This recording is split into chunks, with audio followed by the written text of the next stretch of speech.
Number two, the employee thinks 9 to 5. The entrepreneur thinks until I make money. What do I mean by that? Where were we even taught 9 to 5? What was the inception of the 9 to 5 day? That was the Industrial Revolution. Thousands and thousands and thousands of years prior to that, nobody worked 9 to 5. People work until they got the job done.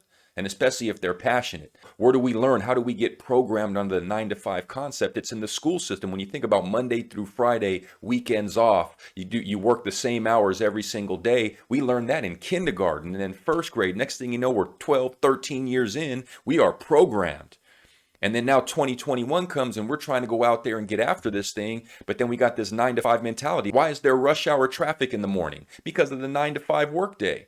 Why is there rush hour traffic in the evenings? Because of the 9 to 5 workday. I see a lot of times employees back their car up into the lot. They can't wait for 5 o'clock to come. They just hit the gas and take off and sit in that parking lot called rush hour traffic because they hate what they do so much. They'd rather sit in traffic. You got road rage. People are trying to get home. You got road rage in the morning. They're going to be late or they're going to a place they don't want to go to.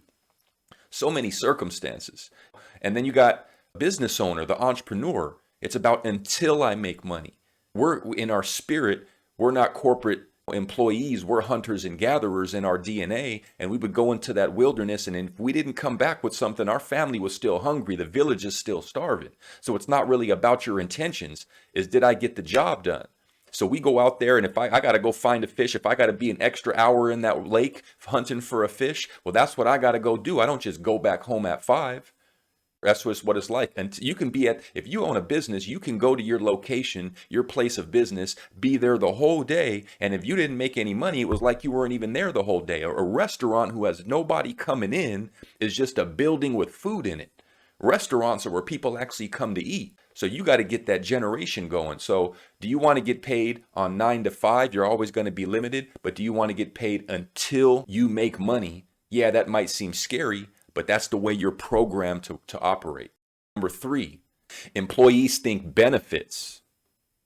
Entrepreneurs think ownership.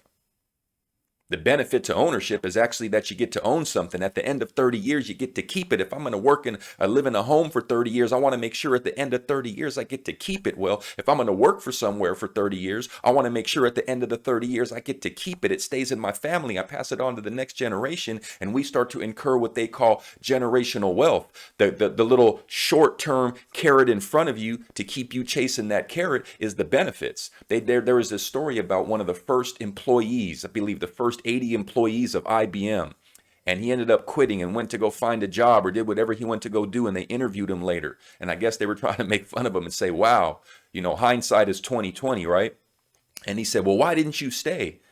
Sure, this didn't have the best conditions when they were building from the ground up. It was a startup. Why didn't you stay? He said, because they didn't offer benefits. They only offered stock options. And if you had those original stock options in IBM, you became wealthy. You became successful. But because people needed their teeth cleaned, I guess, they had to get a couple of dental visits. So I understand, maybe you need that, but you got to eventually ease off of that. That's like pharmaceuticals.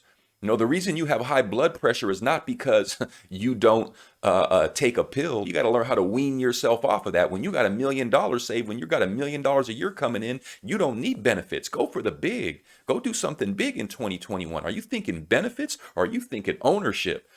See, once you go for benefits, you give up ownership. Ownership is about generational wealth. Ownership is about the future. Ownership would put you in a better position right now during COVID-19 to weather this storm. Benefits, heck, when you lose your job, you lose your benefits. And the worst time to lose your benefits is when deadly virus running around out there that's supposedly killing a lot of people, and now you're out of benefits. But I'd take ownership over benefits all day, any day.